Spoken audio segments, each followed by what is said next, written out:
Assalamualaikum and good morning, Miss Ayu. Thank you for joining us today.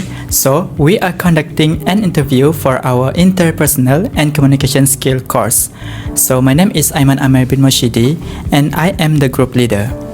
Good morning, my name is Tama Shahada binti Julaihi and I'm grateful to be here for this session. Hello and good morning, Miss Ayu. I'm Francie Felicia Anak Mandau and thank you for taking your time to meet us. To begin our session, Miss Ayu, could you please introduce yourself and share a bit about your professional background, your experience in a field of education, and the main responsibilities you handle in the current role? Alright, so thank you for the invitation. So my name is Nur Izzatu Idayu binti Muhammad Amachu. You guys may call me Miss Ayu and I'm currently an English lecturer at a higher education institution in Sarawak. I hold a degree in English Language Studies from University Science Malaysia. So I have several years of experience teaching English communication, academic writing and also public speaking to diploma and also bachelor students. Prior to this, I also taught a secondary school level where I handle subjects such as Bahasa Melayu, Mathematics, Sports Science and also Physical Education. So in my current role, my responsibilities include lesson planning, delivering lessons to students, assessing student work and also providing academic guidance. Okay, in addition, I'm also involved in curriculum alignment and student development activities. My main focus now is to help students to communicate confidently and appropriately in both academic and also professional contexts. As an experienced educator, what communication skills do you consider most essential in your daily work and why are those skills important in an educational setting? Alright. So in my experience, the most essential communication skill are clarity, active listening and also empathy, because clarity ensures that instruction and explanation are easily for students to understood, especially for students with varying language proficiency. Alright, and then furthermore, active listening allow me to understand student concerns, whether academic or personal. Empathy is equally important because students learn better when they feel respected and also supported. Together, these skills create a positive and effective learning environment. Could you share a real example where using this communication skill help you handle a challenge with a student or college? Alright, so one example involved a student who was struggling academically but was very quiet in class. Instead of immediately focusing on performance, I used active listening during a one-to-one consultation. By asking open-ended question and maintaining a non-judgmental tone, the student will feel comfortable sharing their difficulties. So as a result, I was able to adjust my teaching approach and provide targeted support. So this situation shows how effective communication can build trust and improve learning outcome from the student itself. Okay, thank you, Miss. Nowadays, technology play a big role in education, right? So, what communication tools or digital platform do you rely on the most, and how do they support your work as a lecturer?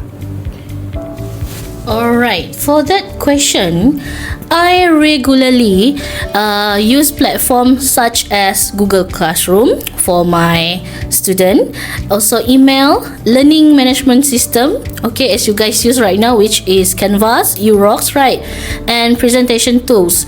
This platform help me to organize the materials, communication announcement clearly and provide timely feedback. Besides that, messaging platform are useful for quick clarification, while formal matter are handled through email to maintain my professionalism.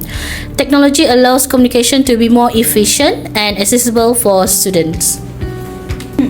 So, Miss Ayu, in your experience, how has technology changed or influenced the way you communicate with students over the years? Alright, so technology has significantly changed the way I communicate with the student.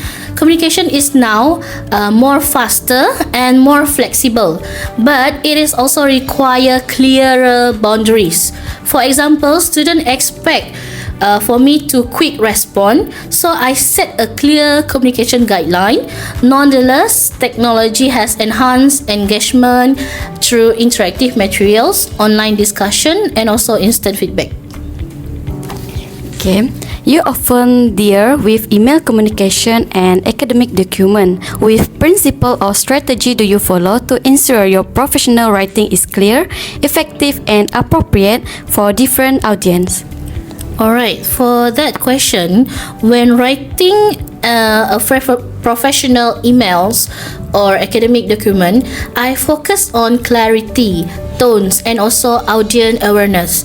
I ensure that the message is concise, polite, and well structured. In addition, I adjust my language depending on whether I am writing to the student or to my colleague or management. Proper greetings, clear subject line, and correct grammar are essential to maintain professionalism. So, may we know what are some common mistakes you notice students make when writing formal emails, and how do you usually guide them to improve? Okay, so there of course students make mistake, and the common mistake include informal language. Alright, informal language, missing subject lines, unclear requests, and also a poor grammar. So some students also forget basic courtesies such as greetings and closing remarks. So to guide them, I provide example of proper email structure, and explain the importance of professionalism in academic and also workplace communication. Non-verbal cues are important, especially in teaching, right? How do you use non-verbal communication to enhance your lessons or build better connections with your students?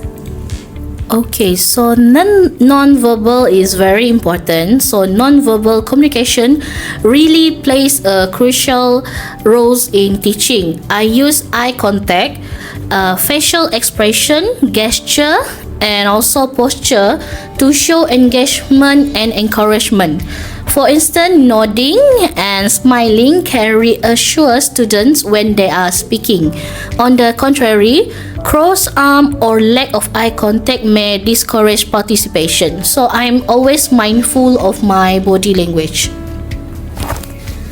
Have you ever experienced a situation where nonverbal communication caused misunderstanding, and how did you address it? Yes, I once have experienced the situation where students misinterpret a natural facial expression as disapproval. So when this happened, I address it by verbally clarifying my intention and encouraging open communication. This experience reminds me that non-verbal cues must be supported by a clear verbal message. Everyone knows that universities often have students from different cultural backgrounds, right? How do you approach cross-cultural communication to ensure your classroom is inclusive and respectful for everyone? Alright, for this question, yes, we do have a cross-cultural communication in the classroom. So I approach cross-cultural communication with openness and also respect. So I encourage all of the students to share their perspective and ensure that classroom discussion remain inclusive. And furthermore, I also avoid assumption and use a clear, natural language. Creating a safe space also allows students from diverse backgrounds to participate confidently. What challenges have you encountered when communicating with international students, and how do you overcome them? Alright, so one common challenge is language proficiency and different communication style. Some students may be hesitant to speak due to the fear of making mistake. And then to overcome this, I usually use simplified explanation, visual aids, and also positive reinforcement. Therefore, students will feel more confident and willing to participate. Okay. Conflict can occur even in academic setting. When conflict arises among students or within a group work, what communication approaches do you use to guide them toward resolutions? Alright, so when conflict arrives or where there is a conflict, especially during a group work, I encourage open discussion in a calm and respectful manners. I guide the student to express their view clearly while listening to other students too.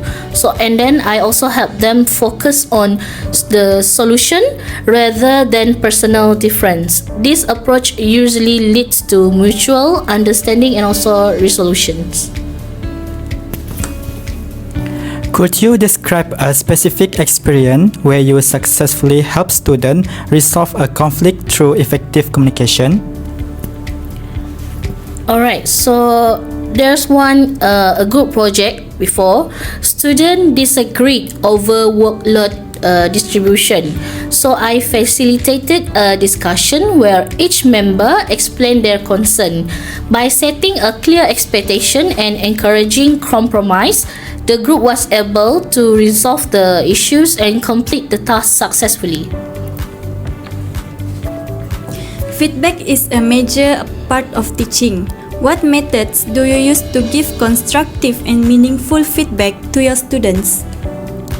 So I provide feedback that is specific, balanced, and also actionable. I highlight strength first, followed by areas for improvement, and then I ensure feedback in align with learning outcome to students to understand how to improve their academically. Students also give feedback to lecturer. How do you usually respond to student feedback, especially when it's critical? And how does it influence your teachings? I view student feedback as an opportunity for growth.